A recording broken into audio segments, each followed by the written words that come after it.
अपवर्तन, रेफ्रेक्शन। आज हम लोग पढ़ेंगे अपवर्तन। इनसे पहले वाले में सभी में हम लोगों ने परावर्तन पढ़ लिया था। आज हमको पढ़ना है अपवर्तन क्या है। इसका अपवर्तन प्रकाश का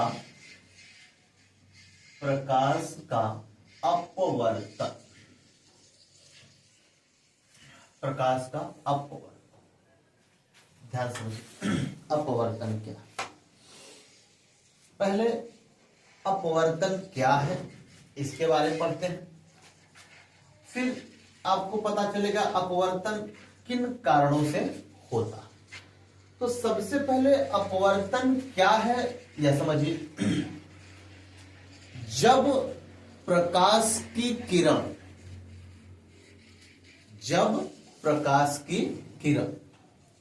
एक माध्यम से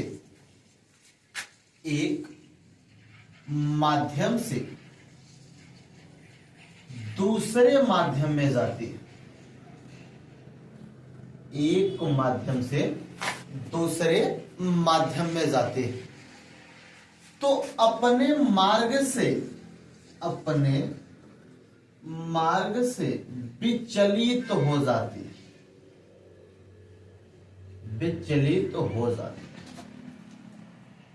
प्रकाश के इस घटना को प्रकाश का अपवर्तन कहते हैं। क्लियर?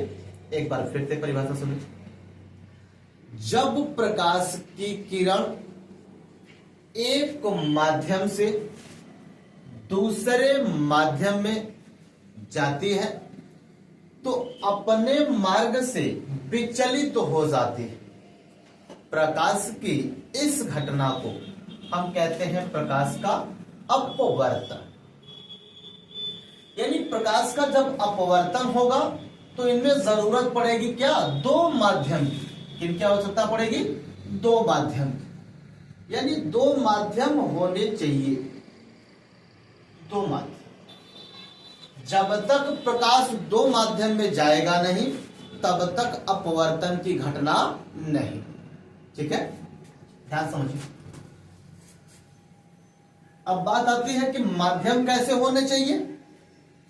जो हमारे माध्यम होंगे, माध्यम दो होंगे। कैसे माध्यम होंगे? पारदर्शी माध्यम होंगे। कैसे माध्यम होंगे? पारदर्शी, जिसमें से प्रकाश आर पार जा सके। अब कोई माध्यम तो लेना नहीं है। यानी अब हम जब भी अपवर्तन की बात करेंगे, अपवर्तन किसमें होता है? दो माध्यम में होता है। अपवर्तन में माध्यम दो होते हैं, दोनों को दोनों माध्यम क्या होने चाहिए? पारदर्शी। एग्जाम्पल जैसे वायु, कांच, जल। ठीक है, वायु, कांच, जल। माध्यम क्लियर हो गया। अपवर्तन के लिए दो माध्यम की आवश्यकता पड़ती है और दोनों के दोनों माध्यम कैसे होने चाहिए? पारदर्शी। ठीक, अब ध्यान समझिए। तो सबसे जरूरी हो गया माध्यम की बात। अब हम लोग माध्यम से ही क्लियर कर लेते हैं। माध्यम कितने प्रकार के होने चाहिए? दो प्रकार के भी होने चाहिए माध्यम। एक सघन माध्यम होना चाहिए, सघन माध्यम, और दूसरा विरल माध्यम होना चाहिए, विरल माध्यम। सघन माध्यम और विरल माध्यम।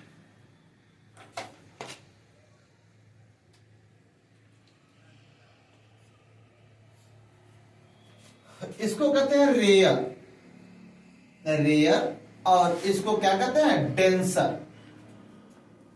रेयर और डेंसर, DENSER, डेंसर। और इसको कहते हैं रेयर। रेयर मीन्स क्या होता है? विरल। RARER। ठीक है, रेयर मीन्स विरल। अब विरल का मतलब और डेंसर का मतलब समझिए। जो सघन होगा, जो डेंसर माध्यम होगा, इनमें जो पार्टिकल होंगे, कण होंगे, बहुत पास पास होंगे। क्लियर बात है, समझे? और जो विरल माध्यम होगा, इसके जो कण होंगे वह दूर दूर होंगे। जैसे ध्यान समझिए, जैसे हमने यह बनाया सघन माध्यम है, तो इसके जो कण होंगे क्या होंगे? पास पास। इनके कण क्या होंगे? पास पास। लेकिन जब रेयर की बात हम लोग करेंगे, जब विरल की बात करेंगे, तो विरल के जो अणु होंगे वह दूर दूर होंगे। यह बात क्लियर समझ आई? पहले सघन क्या होता है, विरल क्या होता है, क्लियर हुआ? सघन डेंसर यानी जिसका घनत्व तो ज्यादा हो। क्या हो? घनत्व ज्यादा हो। इसका घनत्व कम हो, यानी इनके जो कण होंगे ये दूर दूर होंगे, इनके जो कण होंगे वो पास पास होंगे। तो दोनों माध्यम समझ आ गया? सघन माध्यम, डेंसर माध्यम कैसे होंगे? इनके अणु पास पास होंगे, इनकी घनत्व तो ज्यादा होगी, इनमें अणुओं की संख्या ज्यादा होगी। अब बात को समझिए, जैसे हम लोग जाते हैं वायु में ना, वायु के कण क्या है? बहुत दूर दूर होते हैं। तो वायु में हम लोग क्या कर लेते हैं? दौड़ लेते हैं, बढ़िया से दौड़ लगा लेते हैं, चलते फिरते हैं अच्छे से, घर मकान सब कुछ बना लेते हैं, गाड़ी लेकर चलते हैं, सारी चीजें क्या होती है? आसानी से होती है। क्यों? क्योंकि वायु जो कैसा माध्यम है? विरल माध्यम। वायु के जो कण होते हैं बहुत दूर दूर होते हैं। लेकिन क्या जल की बात अगर हम कर लें, कांच की बात कर ले, क्या कांच में हम दौड़ पाएंगे या जल में दौड़ पाएंगे? हाँ दौड़ेंगे, लेकिन हमें क्या होगा?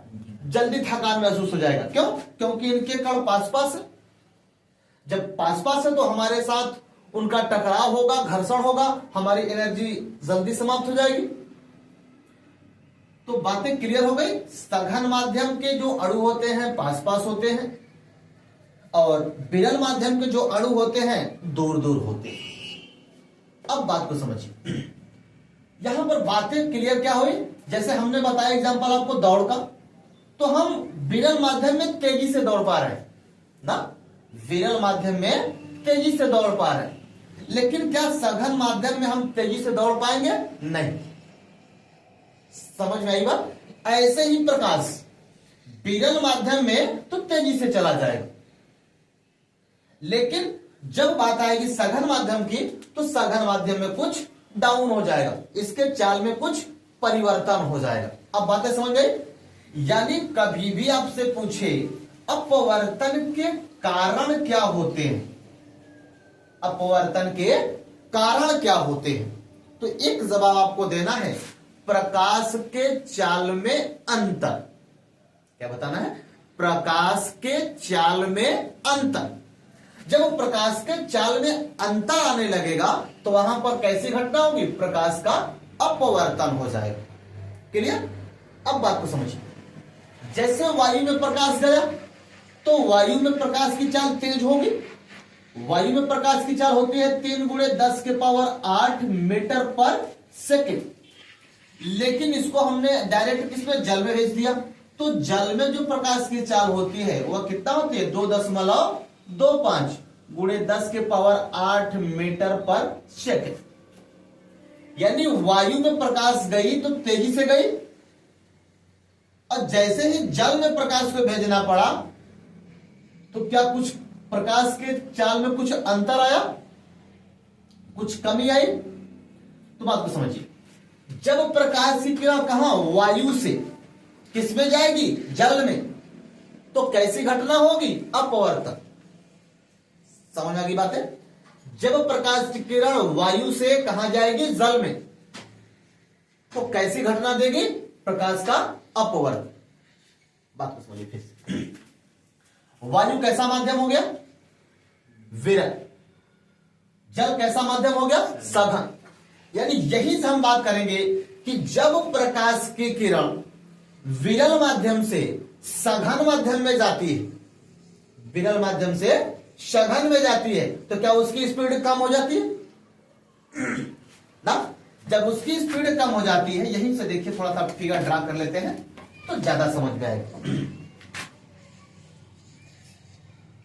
या क्या बना ले हम लोग, विरल।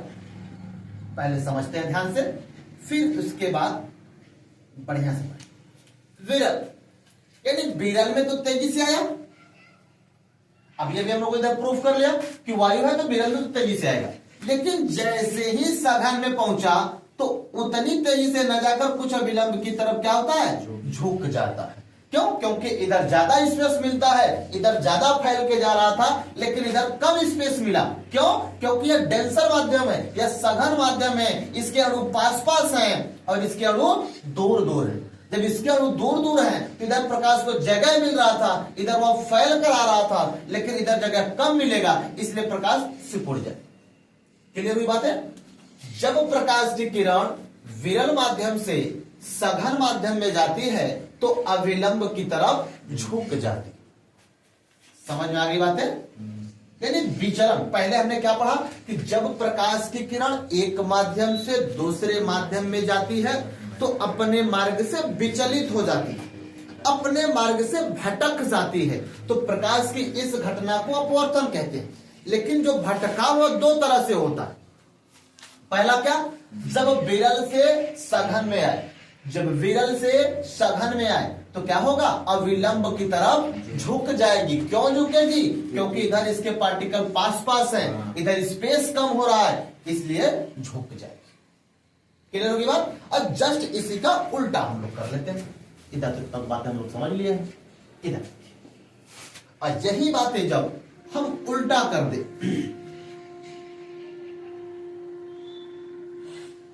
यह हो जाए आपका सघन टेंसर माध्यम और यह हो जाए आपका विरल माध्यम।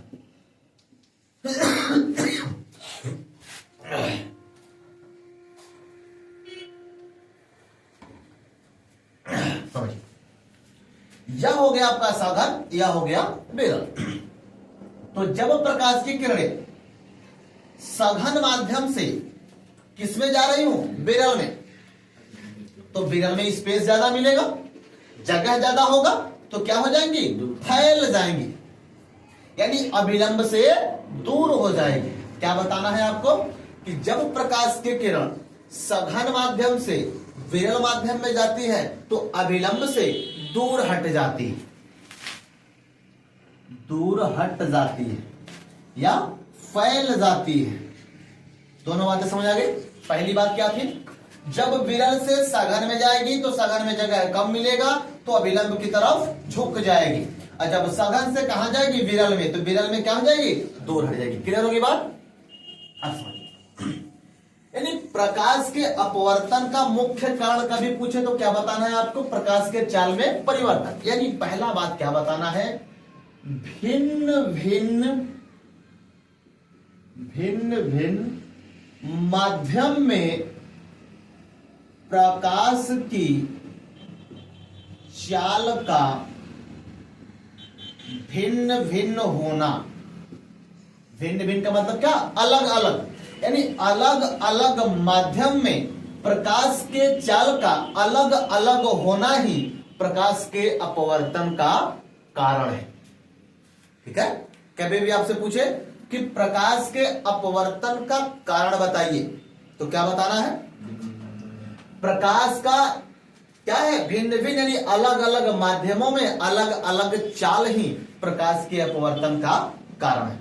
क्लियर होगी बात? अब अपवर्तन की बात हम लोगों को एकदम 100% क्लियर हो गई। अपवर्तन की परिभाषा क्या है, जब प्रकाश की किरण एक माध्यम से दूसरे माध्यम में जाती है तो अपने मार्ग से विचलित हो जाती है। दो प्रकार से विचलित होती है। कैसे? जब वह विरल से सघन में जाती है तो अभिलंब की तरफ झुक जाती है, जब वह सघन से विरल में जाती है तो अविलंब से दूर हट जाती है या फैल जाती है। अपवर्तन के कारण, अपवर्तन की परिभाषा, दोनों चीजें क्लियर हो गई। ठीक।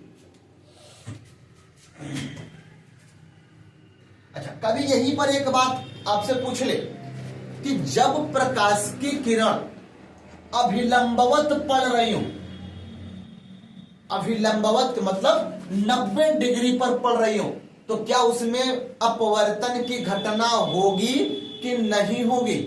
तो आपको क्या बताना है, नहीं होगी। क्या होगा, नहीं होगी। समझ आई बात? यानी जब 90 डिग्री पर प्रकाश की किरणें आएंगी तो अपवर्तन की घटना नहीं हो। क्यों? जैसे सोनार मीटर हम लोग क्या करते हैं, समुद्र की गहराई मापते हैं, तो वह समुद्र में किसी एंगल पर नहीं भेजा जाता, वह डायरेक्ट 90 डिग्री पर भेजा जाता है। तो 90 डिग्री पर जब प्रकाश की किरणें जाती हैं तो उनमें अपवर्तन की घटना नहीं होती है। इसे आप लोग याद रखिए बड़े ध्यान से। जब कभी भी 90 डिग्री पर अभिलंबवत प्रकाश की किरणें आती हैं तो उनमें अपवर्तन की घटना नहीं होती है। क्लियर हुई? इसका यूज हम लोग कहां करेंगे, समुद्र की गहराई मापने में करते हैं, उसमें अपवर्तन की घटना नहीं होगी। कब? एक ही स्थिति है, 90 डिग्री होगी तो अपवर्तन की घटना नहीं होगी। अच्छा, यही कारण है जब हम तिरछे प्रकाश को भेजेंगे ना, तभी तो हमें सारी वस्तुएं टेढ़ी दिखाई देती हैं। जैसे कभी आपको एग्जाम्पल पूछ लेता है, एक सिक्का ऊपर दिखाई देता है, दूसरी चीज कि किसी बाल्टी में रखी पेंसिल या छड़ हमको मुड़ी हुई दिखाई देती है, टेढ़ी हुई दिखाई देती है। तो इसका कारण क्या है? जब प्रकाश ही टेढ़ी जा रहा है तो उसका अपवर्तन भी टेढ़ा दिखाई देगा। यानी वास्तविक गहराई, आभासी गहराई, ये दो चीजें आती हैं। जब सिक्का को हम लोग बात करते हैं कि किसी टंकी में या किसी बाल्टी में रखा सिक्का हमें ऊपर दिखाई देता है, यानी आभासी गहराई कम होती है, वास्तविक गहराई ज्यादा होती है। क्लियर की बात? यह घटना किसके? अपवर्तन। यानी पेंसिल का टेढ़ा दिखाई देना किसकी घटना है? अपवर्तन। समझ में आ गई बातें? सिक्का का ऊपर दिखाई देना अपवर्तन की घटना है, मछली का ऊपर दिखाई देना अपवर्तन की घटना है। अच्छा, एक बात और पूछता है, तारों का टिमटिमाना, तारों का टिमटिमाना यह भी अपवर्तन की घटना है, लेकिन वहां पर हम सिर्फ अपवर्तन नहीं कहेंगे, वहां हम कहेंगे वायुमंडलीय अपवर्तन के कारण। क्या बोलेंगे? वायुमंडलीय अपवर्तन के कारण। अभी हम पहुंच रहे हैं वहां पर, तो बातों को आपको बताते हैं कि वायुमंडल में कैसे अपवर्तन है, यही समझ लेते हैं। एक बार उसको भी समझ लेते हैं। कभी भी आपसे बात पूछे कि तारों का टिमटिमाना किसका एग्जाम्पल है या कैसा घटना है, तो आपको क्या बताना है? वायुमंडलीय अपवर्तन। अब हम ध्यान से आपको समझाते हैं, और ध्यान से बस केवल थोड़ा सा समझ लीजिए इसको, आगे चलते हैं। वायुमंडलीय अपवर्तन क्या है? पहले तो हम बात करेंगे अपवर्तन की। अभी अभी हमने आपको बताया कि अपवर्तन तभी होगा जब तक दो माध्यम हो। बिना दो माध्यम के अपवर्तन की घटना होगी ही नहीं। जब तक दो माध्यम आपको मिलेगा नहीं, तब तक अपवर्तन की घटना नहीं हो। अब हम बात कर लेते हैं वायुमंडल में। तो वायुमंडल में तो कहां है? वायु में है। अब वायु में दो माध्यम कैसे मिलते हैं ना, यह भी तो हमें डिफाइन करना है कि वायुमंडल में दो माध्यम कौन कौन से या कैसे काम करते हैं। अब बात को समझिए। वायुमंडल में पाई क्या जाती है? हवा पाई जाती है, एयर पाई जाती है ना। लेकिन एक बात और, हवा दो तरह की पाई जाती है, एक गर्म हवा और एक ठंडी हवा। ये दोनों बातें आपको समझ आई? एक गर्म हवा और दूसरी ठंडी हवा। गर्म हवा हल्की होती है। क्या होती है? हल्की। हल्की होती है, ऊपर उठती है। और ठंडी हवा जो होती है, इनमें नमी होती है। अच्छा, जब नमी हो जाएगा तो क्या यह भारी हो जाएगी, और जब भारी हो जाएगी तो इसके कण इसके अपेक्षा कुछ पास पास हो जाएंगे। समझ गई बात? देखिए, वायु में जब नमी नहीं थी तब वो हल्की हो गई, वायु में जब नमी आ गई तब यह कुछ भारी हो गई। तब ठंडी हवा काम करने लगी सघन माध्यम का, और गर्म हवा काम करने लगी विरल माध्यम। समझ में आई बात? ठंडी हवा किसकी काम करने लगी? सघन माध्यम का, क्योंकि यह भारी हो गई तो यह बन गया है आपका डेंसर माध्यम, सघन माध्यम। और हल्की यानी जो गर्म हवा है वह कैसी बन गई? विरल माध्यम। बातें समझ में आई आपको? अब विरल से सघन में, सघन से विरल में दो माध्यम हमको मिल गए। तो प्रकाश जब ऊपर से निर्वात से होकर आता है तो क्या होगा, गर्म हवा से ठंडी में जाएगा, ठंडे से हवा में जाता है, ऊपर से आता है ना, तो गर्म हवा से कहां जाएगा, ठंडे। तो जिस मार्ग में जितनी तेजी से आ रहा था, क्या उतनी तेज से आपको दिखाई देगा, नहीं। क्यों, क्योंकि विरल से सघन में आया है, सघन में आया है तो उसके जो चाल है उसमें कुछ परिवर्तन होगा, और जब परिवर्तन होगा तो हमें कैसी घटना मिलेगी, अपवर्तन। क्लियर होगी बात।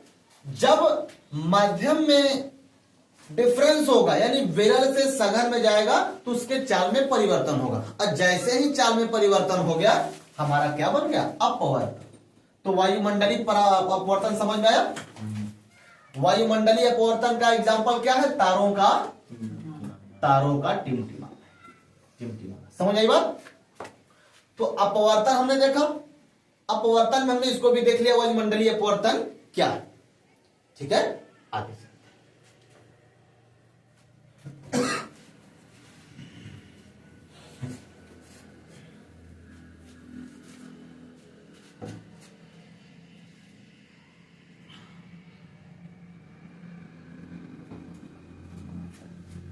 देखिए,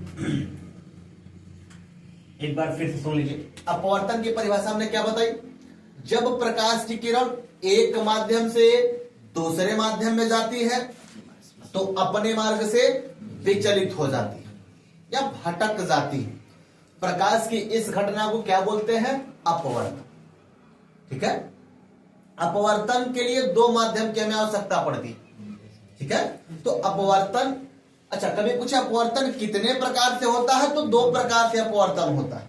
कैसे, पहली बार जब विरल से सघन में जाए, किससे, विरल से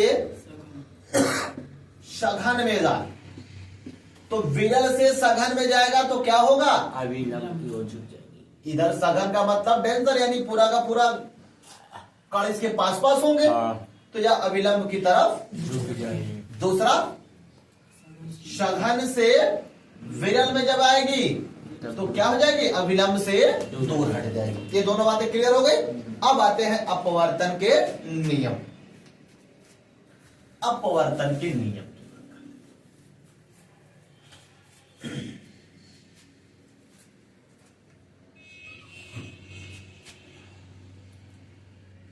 अपवर्तन के नियम। अच्छा, पहले बात को समझिए। जैसे यहां से अपवर्तन की घटना हुई, यहां से प्रकाश आई, तो यह कौन सी किरण हो गई, आपतित किरण। ठीक है, आने वाली किरण क्या कहलाती है, आपतित किरण। लेकिन हम लोगों ने परावर्तन में पढ़ा आपतित, फिर इसके बाद टकरा करके वापस चली जाती थी, तो वहां पर परावर्तित होती थी। लेकिन यहां पर यह किरण परावर्तित नहीं हो रही है, बस अपने मार्ग से विचलित हो जा रही है ना, अपने मार्ग से विचलित हो जा रही है। तो यह कौन सी किरण कहलाएगी, अपवर्तित। क्या कहलाएगी, अपवर्तित। प्रकाश की जो किरणें आती हैं उन्हें आपतित किरण, जो दूसरे माध्यम में जाती है उसे क्या बोलेंगे, अपवर्तित। समझ में आई बात है। पहले माध्यम में प्रकाश की जो किरण होती है वह आपतित किरण, जो दूसरे माध्यम में होती है उसे क्या बोलते हैं, अपवर्तित किरण। जिसके सहारे आती है, जिसके सापेक्ष दर्शाई जाती है, इसको क्या बोलते हैं, अभिलंब। बातें समझ में आई आपको। आपतित किरण, अपवर्तित किरण और क्या, अविलंब। इतनी बातें क्लियर हो गई। तो यही से हम लोग अपवर्तन के नियम की व्याख्या करते हैं। अपवर्तन के कितने नियम, दो नियम, पहला और दूसरा। पहला नियम क्या है, अगर परावर्तन का नियम आप लोगों ने जाना होगा बढ़िया से, तो पहला तो वही बता देना है, आपतित किरण, अपवर्तित किरण, अविलंब सब एक ही तल में होते हैं। क्लियर हुआ। Yes sir. आपतित किरण, अपवर्तित किरण, अविलंब सभी एक ही तल में होते हैं। पहला नियम समझ आ गया, जो होंगे तीनों के तीनों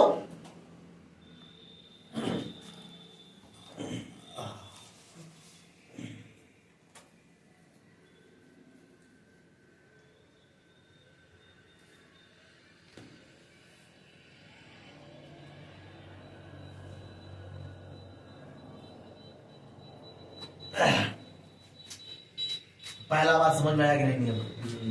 आपतित किरण, अपवर्तित किरण, अविलंब क्या होते हैं? एक ही तल में होते हैं। पहला क्लियर। दूसरा,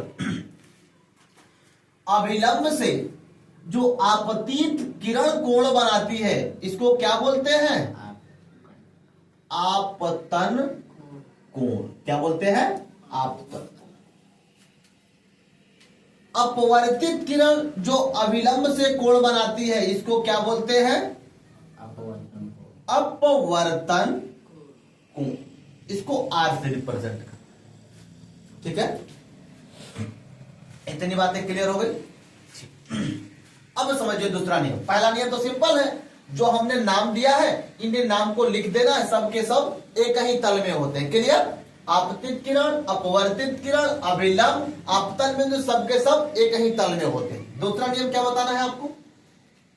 देखिए, अपवर्तन दो माध्यम में होता है, तो किन्हीं दो माध्यम के लिए, ठीक है, पहला माध्यम दूसरा माध्यम, या पहला हो गया या दूसरा, किन्हीं दो माध्यमों के लिए एक रंग के लिए, ठीक है, किन्हीं दो माध्यम के लिए किसी प्रकाश के एक रंग के लिए आपतन कोण आई की ज्या में साइन, ज्या क्या है? हिंदी शब्द है, इंग्लिश में साइन, ठीक है, शाइन आई।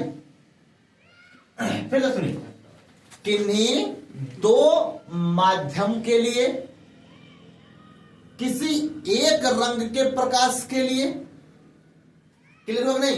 दो माध्यम के लिए, दोनों माध्यम रहता है, किसी एक प्रकाश के रंग के लिए आपतन कोण आई, अपवर्तन यानी आपतन कोण आई की ज्या, ठीक है, इसको हिंदी में साइन को क्या बोलते हैं? ज्या। आपतन कोण आई की ज्या तथा अपवर्तन कोण आर की ज्या, अपवर्तन कोण आर की ज्या का अनुपात एक नियतांक होता है। एक क्या होता है? नियतांक होता है, जिसे अपवर्तनांक कहते हैं, जिसे अपवर्तनांक कहते हैं। बातें समझ में आई? फिर से समझिए। पहला नियम क्या है? आपतित किरण, अपवर्तित किरण, अविलंब तीनों एक ही तल में होंगे, या आपतन बिंदु भी कहेंगे तो सब के सब एक ही तल में होंगे। क्लियर होगी बात? दूसरी बात हमें क्या बोलनी है? किन्हीं दो माध्यम के लिए एक प्रकाश के रंग के लिए साइन आई और साइन आर का जो अनुपात होगा यह एक नियतांक कहलाएगा, जिसे हम अपवर्तनांक कहते हैं, ठीक है, या पहले माध्यम का दूसरे माध्यम के सापेक्ष अपवर्तनांक होगा। इसे स्नेल का नियम भी कहते हैं, इसे स्नेल का नियम कहते हैं। समझ में आई बातें? Sign I upon sign are बराबर नियतांक, या बराबर इसी को n, या 1n2 पहले माध्यम का दूसरे माध्यम के सापेक्ष अपवर्तनांक, इसको क्या बोलते हैं? स्नेल का नियम। तो दोनों बातें क्लियर हो गई। अपवर्तन का नियम क्लियर हुआ। पहला क्या? आपतित किरण, अपवर्तित किरण, अविलंब सबके सब एक ही तल में होंगे। क्लियर? दूसरा क्या था? किन्हीं दो माध्यम के लिए, ठीक है, किन्हीं दो माध्यम के लिए किसी एक रंग के लिए, ये दो बातें आपको याद रखनी। किन्हीं दो माध्यमों के लिए किसी एक रंग के लिए जो आपतन कोण आई की ज्या होगी, अपवर्तन कोण आर की ज्या होगी, का अनुपात एक नियतांक होगा, जिसे हम अपवर्तनांक कहेंगे। या पहले माध्यम का सापेक्ष दूसरे माध्यम का अपवर्तनांक कहेंगे, क्योंकि दो माध्यम थे। और इसे sign I upon sign are को क्या बोलेंगे? स्नेल का नियम। क्लियर होगी बात?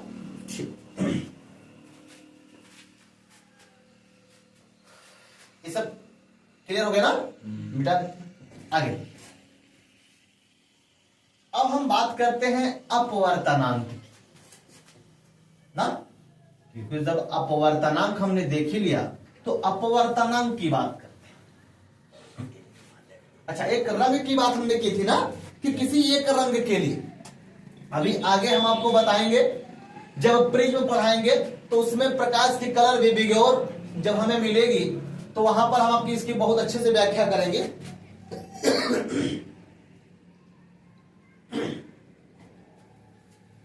ध्यान समझिए कि अपवर्तन में रंग की कैसे बात होती है। विवियोर, ये बात अभी हम आपको पढ़ाएंगे जब प्रिज्म पढ़ाएंगे। तो श्वेत प्रकाश जब प्रकाश का पड़ेगा प्रिज्म से तो 7 रंगों में क्या हो जाएगा? विभक्त तो हो जाएगा, 7 रंगों में विभक्त हो जाएगा। अभी अभी हमने बात कही कि किसी एक रंग के लिए, जैसे मान लिया हमने ले लिया किसको? बैगनी को, तो बैगनी का अपवर्तनांक सबसे ज्यादा होता है। बैगनी का अपवर्तनांक क्या होता है? सबसे ज्यादा। बात समझ में आई?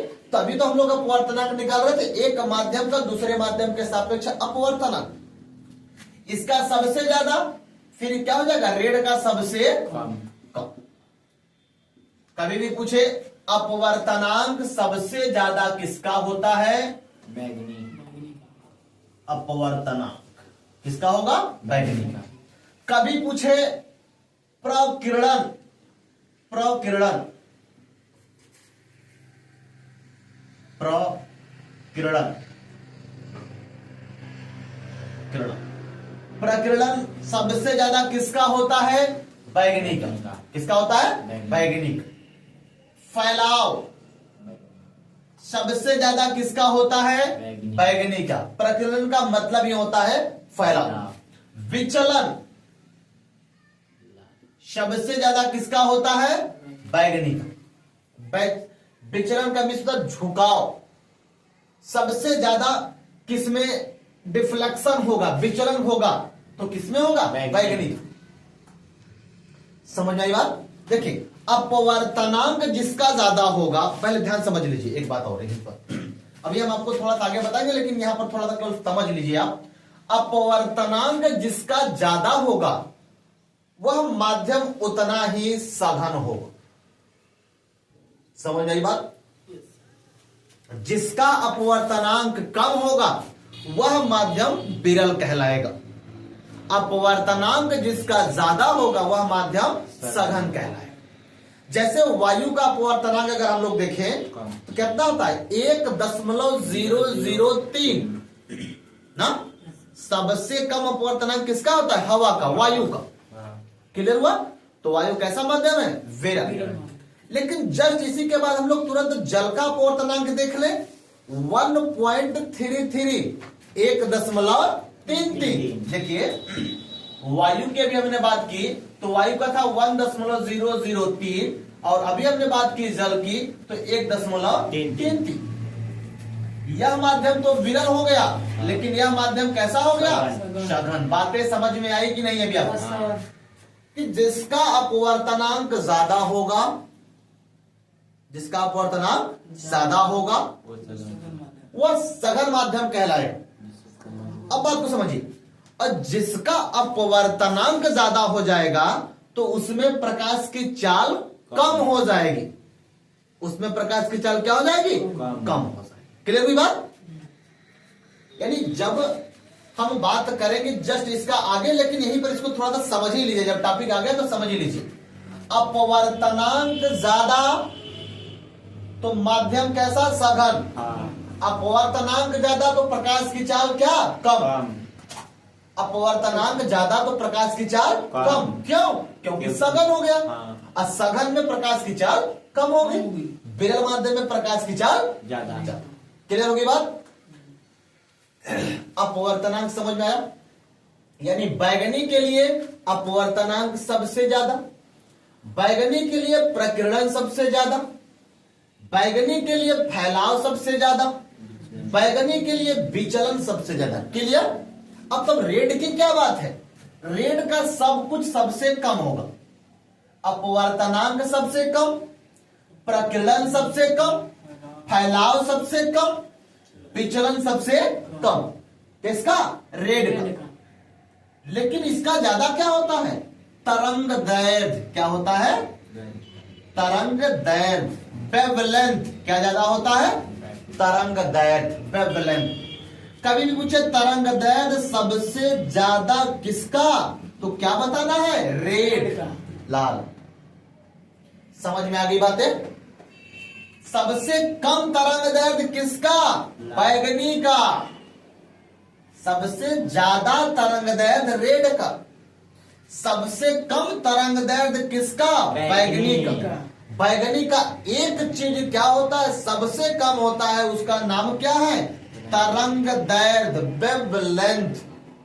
क्लियर हो गई बात? और बाकी कुछ भी कह दे, सब किसका ज्यादा होगा? बैगनी का। एक बात नोट कर लेना दिमाग में,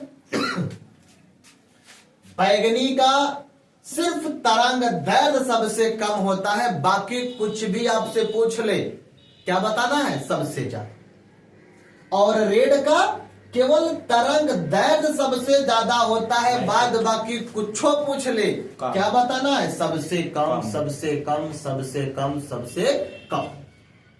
क्लियर बात? रेड, यही दोनों चीजों में कभी कंफ्यूजन नहीं होना कि इनकी बात केवल तरंग दैर्घ्य को निशाना लगाना है कि तरंग दैर्घ्य जिसका सबसे ज्यादा होता है उसकी सारी चीजें सबसे कम होती है। क्लियर? और जिसका तरंग दैर्घ्य सबसे कम होता है उसकी सारी की सारी चीजें सबसे ज्यादा होती है। चाहे अपवर्तन पूछ ले, चाहे प्रकीर्णन पूछ ले, चाहे फैलाव पूछ ले, चाहे बिखराव पूछ ले, चाहे विचलन पूछ ले। समझ में आ गई बात है? तो इसीलिए देखिए, इनका बिखराव सबसे कम, इसलिए इनको सिग्नल में यूज किया जाता है। इनका प्रकीर्णन कम, इसलिए इनको सिग्नल में यूज किया जाता है।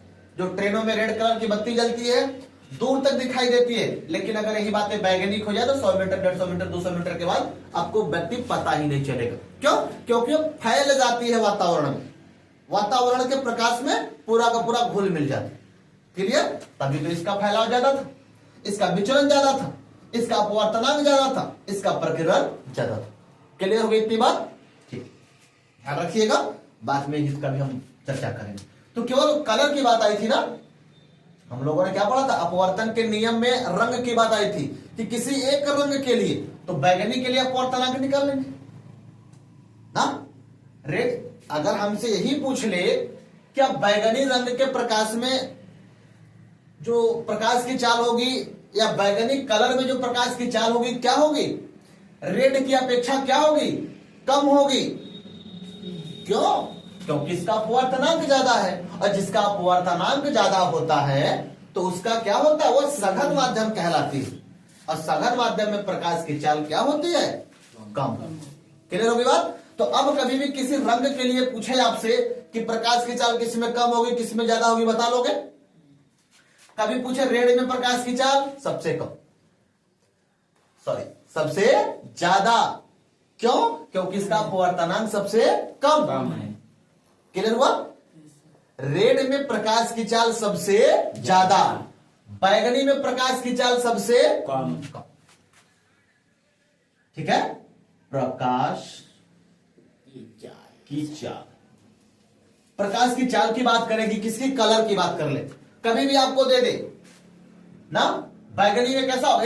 इधर तो क्या हो जाएगा? सबसे कम, फिर धीरे धीरे धीरे धीरे बढ़ता हुआ आएगा ना, इधर सबसे ज्यादा हो जाएगा। तो अब इन्हीं में से आपको ध्यान दे देना, प्रकाश की चाल किसमें सबसे ज्यादा होगी? रेड में। प्रकाश की चाल सबसे कम किसमें होगी? बैगनी में। चीजें हो गई आपको क्लियर? आगे चले।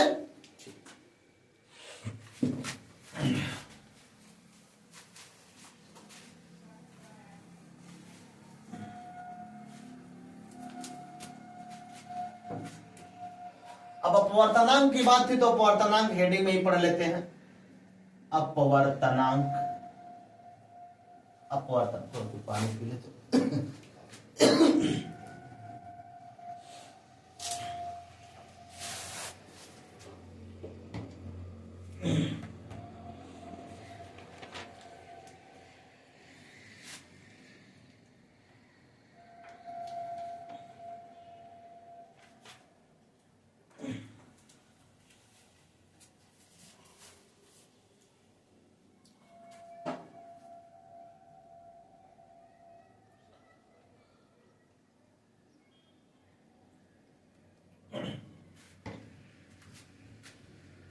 देखिए अपवर्तनांक, जब कभी भी आपसे पूछे कि अपवर्तनांक की परिभाषा बताइए, क्या है अपवर्तनांक, तो आपको बताना है अपवर्तनांक किसी माध्यम का वह गुण होता है जिसमें प्रकाश के चाल का निर्धारण किया जाता है। समझ बात, फिर समझ। अपवर्तनांक किसी माध्यम का ऐसा गुण है या वह गुण है जिसमें प्रकाश के चाल का निर्धारण किया जाता है। क्लियर? जिसका अपवर्तनांक ज्यादा उसमें प्रकाश की चाल कम। अभी मैंने बताया ना, जिसका अपवर्तनांक ज्यादा उसका क्या, प्रकाश की चाल उसमें कम। जिसका अपवर्तनांक कम उसमें प्रकाश की चाल ज्यादा। क्लियर हुआ? तो अपवर्तनांक की परिभाषा क्या बताना है, फिर सुनिए। अपवर्तनांक किसी माध्यम का वह गुण है जिसमें प्रकाश के चाल का निर्धारण किया जाता है। क्लियर हो गया? अपवर्तनांक किसी माध्यम का वह गुण है जिसमें प्रकाश के चाल का निर्धारण किया जाता है। क्लियर? उसे क्या बोलेंगे? अपवर्तनांक। अपवर्तनांक जिसका ज्यादा प्रकाश की चाल क्या हो जाएगी? प्रकाश की चाल कम। अपवर्तनांक जिसका कम प्रकाश की चाल क्या हो जाएगी? ज्यादा। समझ में आ गया? तो निर्धारित हुआ ना प्रकाश की चाल, कौन निर्धारित किया? अपवर्तनांक ही निर्धारित किया। ठीक है? तो किसी माध्यम का वह गुण होता है जिसमें हम प्रकाश के चाल का निर्धारण कर देते हैं, उसे हम लोग क्या बोलेंगे? अपवर्तनांक। क्लियर होगी बात? अपवर्तनांक दो प्रकार के होते हैं। कितने प्रकार के होते हैं? दो प्रकार।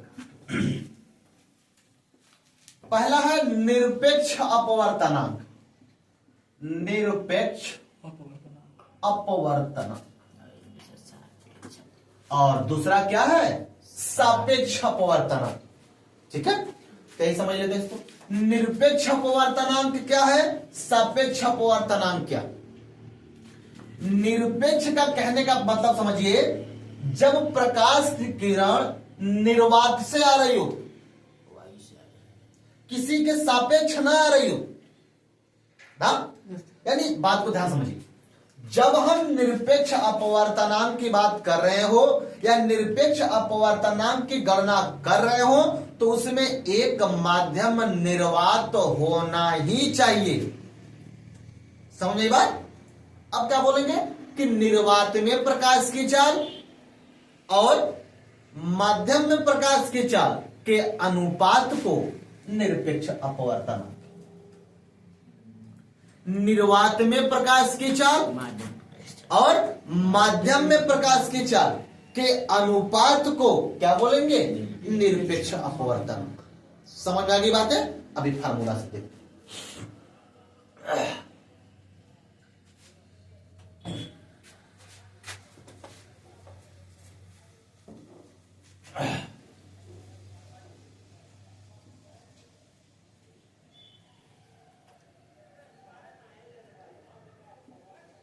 निरपेक्ष अपवर्तनांक हमने क्या बताया आपको? निर्वात में, कहा? निर्वात में, वैक्यूम एरिया में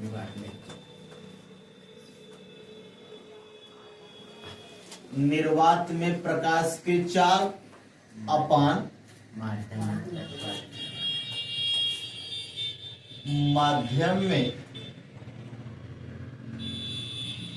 प्रकाश की चाल। निर्वात में प्रकाश की चाल बटे माध्यम में प्रकाश की चाल के अनुपात को हम क्या बोलेंगे? निरपेक्ष अपवर्तनांक।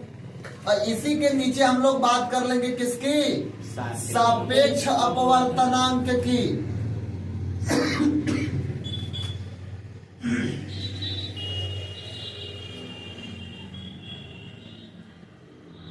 अपवर्तनांक की।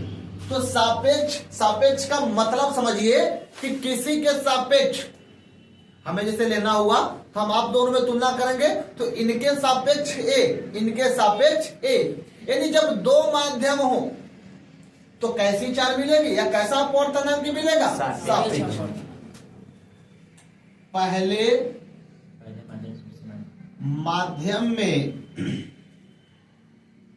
प्रकाश की चाल अपान दूसरे माध्यम में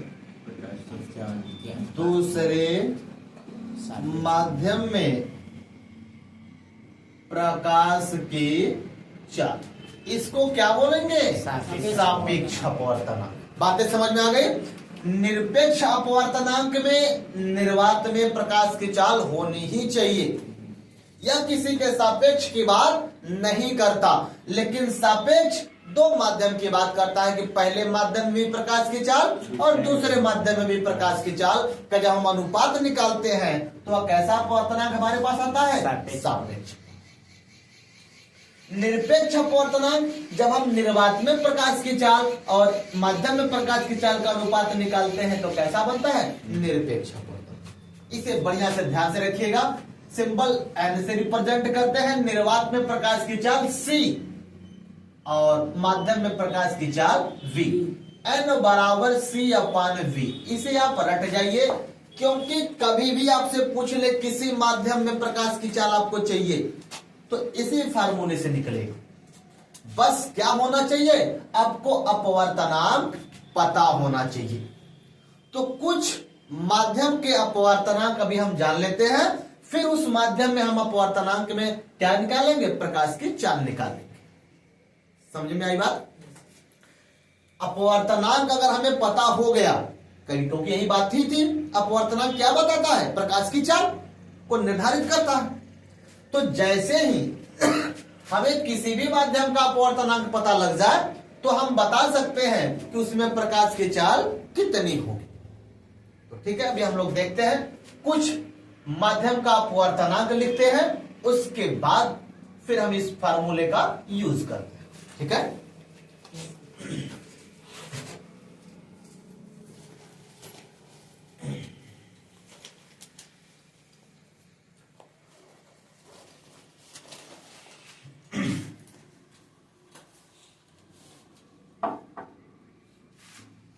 देखिए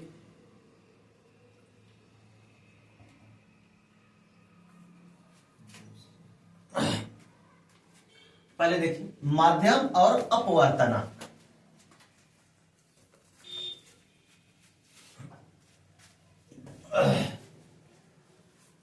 माध्यम और अपवर्तनांक एन से रिप्रेजेंट कर।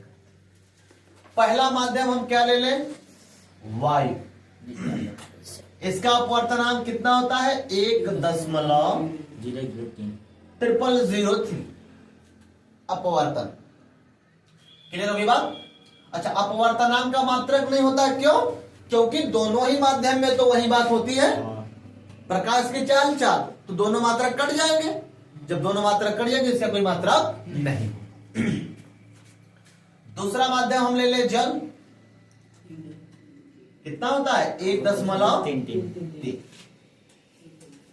जल से ही बनता है बर्फ। इसका अपवर्तनांक कितना होता है? 1.31। इसके बाद अगला माध्यम ले लें हम एल्कोहल। कितना है 1.36। क्लियर होगी बात। इसके बाद हम ले लें केरोसिन। केरोसिन इसका कितना है 1.44। इसके बाद हम ले लें कांच। कांच। कांच का अपवर्तनांक कितना होता है 1.5 1.5 से 1.9। 1.5 से 1.9 ना। हाँ, जैसे कभी क्रूक्स कांच, कभी फ्लिंट कांच, जब कांच की बात करता है तो 1.5 से 1.9 तक ये वेरी करता है। इसके बाद हम ले लेते हैं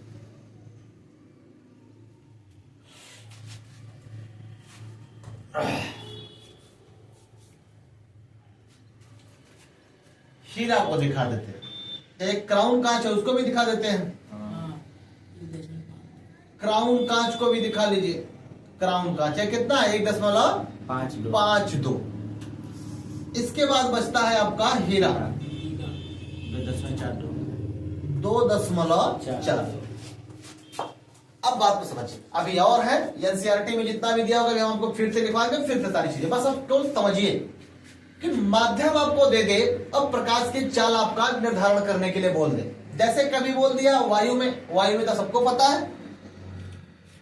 जल में बोल दिया कि जल में बताइए प्रकाश की चाल क्या होगी।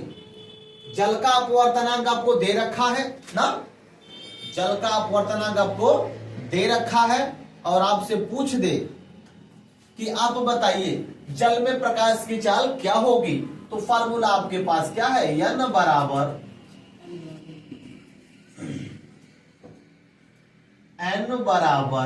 C/V।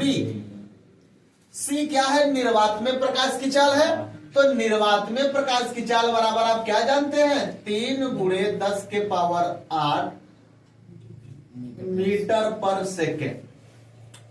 यह सर्वमान्य है ना, हर जगह आपको इसका यूज करना। अपवर्तन किसमें निकालना है, जल में निकालना है। तो जल का अपवर्तनांक कितना 1.33। सी का मान ऊपर से रखा है 3 × 10⁸ मीटर पर सेकेंड। नीचे क्या लिखा है V प्रकाश की चाल। माध्यम कौन सा माध्यम, जल। समझ आई बात कि नहीं? V को निर्वात में प्रकाश की चाल बटे माध्यम, कौन सा माध्यम, जल वाला। जल में प्रकाश की चाल क्या होगी। तो अब देखिए ट्रांसफर करना सबको आता है, या यहां चला आएगा या यहां ना। जब यह यहां चला आएगा तो यह हो जाएगा 3 × 10⁸ मीटर पर सेकेंड अपान हो जाएगा 1.3। समझ आई बात। अब इसी को आपको सॉल्व करना है। पहले देखिए V बराबर आप क्या लिख लोगे 3/1.33 × 10⁸ इसको रहने दो। अब पूर्णांक बना लो। इस 2 अंक को अगर आप यहां दशमलव को लाते हो, यानी ऊपर भी 100 का गुणा नीचे भी 100 का गुणा, तो V का मान हो जाएगा 300/133। इतनी बात समझ में आई आपको। अब क्या कर ले 300 में 133 से भाग दे दे। 300 में किसका भाग दे दे 133 का। 133 2 बार तो जाएगा ही जाएगा, तो 2 3 दूना 6, 3 दूना 6, 2 इकाई इधर हो गया 10। 10 में से जब 6 जाएगा 10 में से 6 जाएगा, कितना बचेगा 4। यहाँ 9 हो जाएगा, यहाँ कुछ नहीं होगा क्योंकि 2 ही हो जाएगा। समझ में आई बात, क्लियर हुआ कि नहीं बात। हाँ। अब देखिए यह 133 है या सिर्फ 34 है, तो जाएगा भाग नहीं जाएगा। हम यहाँ पर क्या लगा लेंगे दशमलव लगा लेंगे, तो यहाँ पर क्या बढ़ा लेंगे 0। अब फिर 2 बार जाएगा 266। 10 में से 6 गया 4, इधर क्या बचा 13।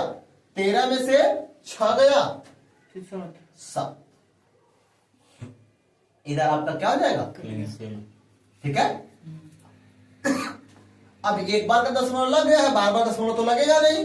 अब हम 0 एक बार अपने से लगा, तो 13 5 65 लगभग 5 बार जाएगा।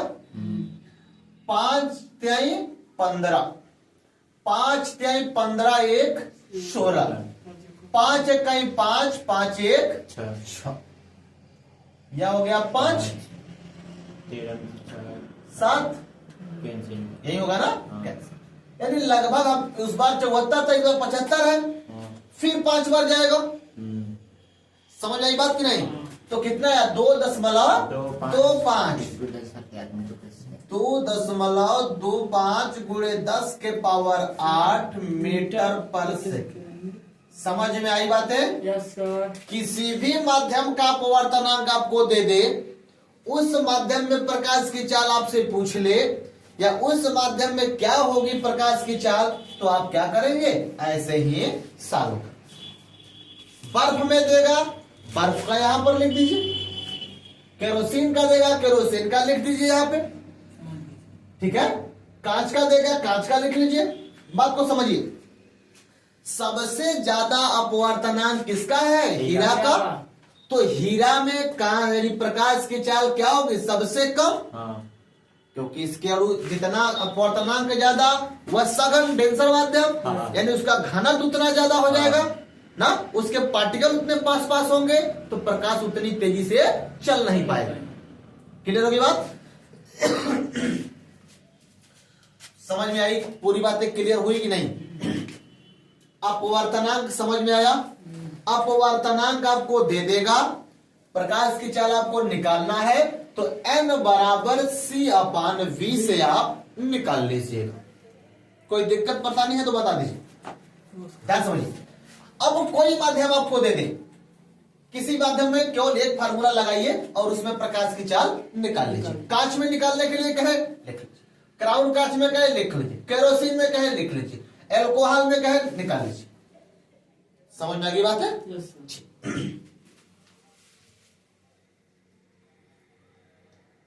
यानी अब चीजें यहां से क्लियर हो गई कि जिसका अपवर्तनांक जितना ज्यादा होगा उसमें प्रकाश की चाल उतनी कम होगी। प्रूफ हुआ? क्योंकि इसका सबसे कम, तो वायु में क्या हो जाएगा? 3 गुणे 10 के पावर 8। जल ज्यादा है, कम हुआ, और आ जाएंगे, कम होता चला जाएगा। ठीक है, तो सारी चीजें हम क्लियर हो गई। हीरा का निकाल कर देख लीजिएगा, कि निकलवा दें? निकल लीजिएगा ना, निकाल लीजिएगा। बहुत कुछ करना तो है नहीं, यही लिखना है 2.42, फिर v को यहां लिखना है 2.42, यानी 3 में भाग देना है 2.4 का। देख ही लेते हैं, 1 मिनट लगेगा आपको, देख लीजिए। किसमें निकालने के लिए कह रहा है? हीरा में। देख लीजिए, हीरा की बात भी कर लीजिए।